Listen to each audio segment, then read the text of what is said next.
the light of the world. He is the true light. அவரே மெய்யான ஒளியா இருக்கிறார்.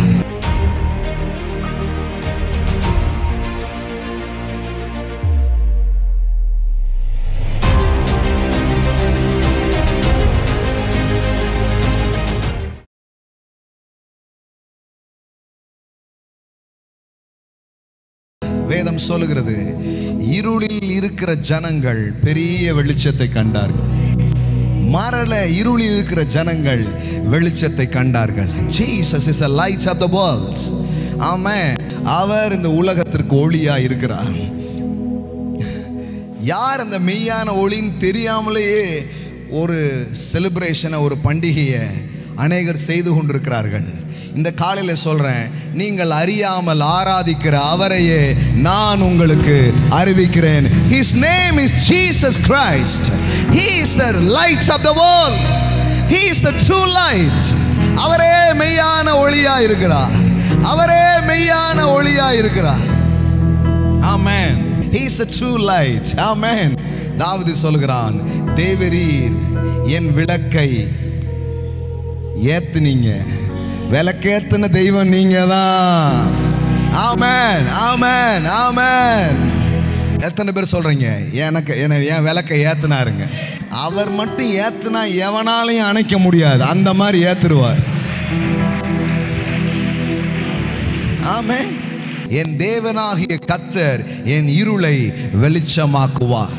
இந்த ஃபெஸ்டிவல் ஆஃப் லைட்ல இந்த ஒளியை, எது ஒளின்னு தெரியாம ஒரு ஒளிக்கு ஒரு பண்டிகையை கொண்டாடிட்டு இருக்காங்க. நான் சொல்றேன், நீங்க தெரியாம கொண்டாடுற அவரை நான் உங்களுக்கு அறிவிக்கிறேன். இயேசுவே மெய்யான ஒளி, இயேசுவே மெய்யான வழி, இயேசுவே சத்தியம், இயேசுவே ஜீவன். ஆமென். பவுல் அப்போஸ்தலன் பாருங்க,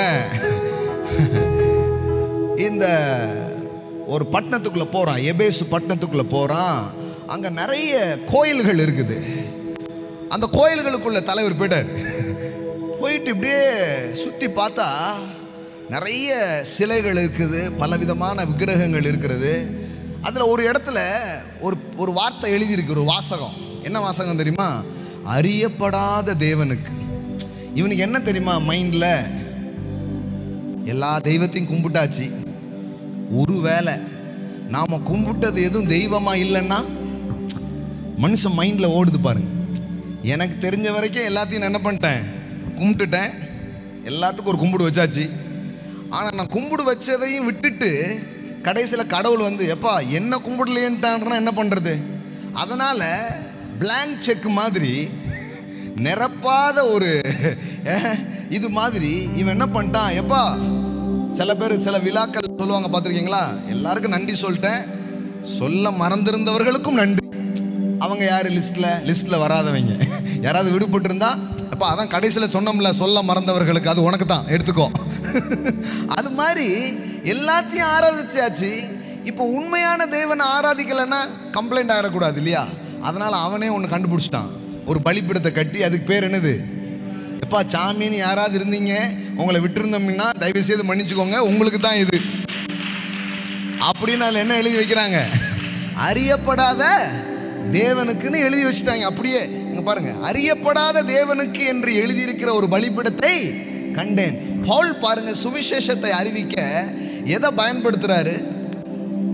ஒரு வாசகத்தை அப்படியே பயன்படுத்துறாரு. நானும் சொல்றேன், இந்த தீபாவளியை பயன்படுத்தி ஒரு சுவிசேஷத்தை நான் அறிவிக்கிறேன்.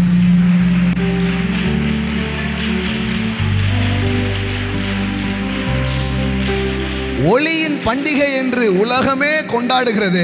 நான் சொல்லுகிறேன், நீங்கள் அறியாமல் ஆராதிக்கிற அவரையே உங்களுக்கு நான் அறிவிக்கிறேன். His name is Jesus Christ. He is the true light. He is the light of the world. அவரே உங்கள் இருளை வெளிச்சமாக்க கூடியவராக இருக்கிறார். இல்ல எவ்வளவு பெரிய வாய்ப்பு இல்ல. காலையில எங்க தெருவில் பாக்குறாங்க, என்ன பாஸ்டர் இன்னைக்கு வேஷ்டி கட்டிட்டு போறாரு, இவர் பாஸ்டரா இல்ல யார், இல்ல கேங்ஸ்டரா அப்படின்ற மாதிரி ஒரு மாதிரி பாக்குறாங்க. அப்ப பாருங்க எவ்வளவு பெரிய வாய்ப்பு பாருங்க. எல்லாரும் இன்னைக்கு என்ன இப்படி இருக்கிறீங்க? ஆமாங்க, ஒளியின் பண்டிகையை நாங்கள் கொண்டாடுகிறோம். என்ன ஒளி? இயேசுவே மெய்யான ஒளி. வாய்ப்பு இருக்குதா இல்லையா? இதை கூட பயன்படுத்தலைன்னா எப்படி? நம்ம வாழ்கிற தேசத்தில் நமக்கு கிடைக்கிற வாய்ப்பெல்லாம் சுவிசேஷத்தை அறிவிக்க பயன்படுத்தணும். இன்றைக்கி வேஷ்டி சட்டெல்லாம் போட்டு கொஞ்சம் வித்தியாசமாக நம்ம மக்கள் மாதிரியே வந்து நின்ன உடனே என்ன அப்படின்னு பார்க்குறான். நல்ல வாய்ப்பு, இயேசு தான் ஒளின்னு சொல்கிறதுக்கு நல்ல வாய்ப்பு. இதை பயன்படுத்திக்கோங்கன்ற நான். அறியப்படாத தேவனுக்கு அப்போ யார் தான் ஒளின்னே தெரியாமல் தீபா வழி அப்படின்னா என்ன? தீபத்தை வழியாய் நாங்கள் கொண்டவர்கள். அந்த தீபம் எது, அந்த வழி எதுன்னே தெரியல. இயேசு தான் அந்த பூமிக்கு இறங்கி வந்து சொன்னாரு, நானே மெய்யான ஒளியா இருக்கிறேன். நிறைய இது ஒளி மாதிரி இருக்கும், ஆனா ஒளிஞ்சிரும். ஆனா நான் மெய்யான ஒளியா இருக்கிறேன்.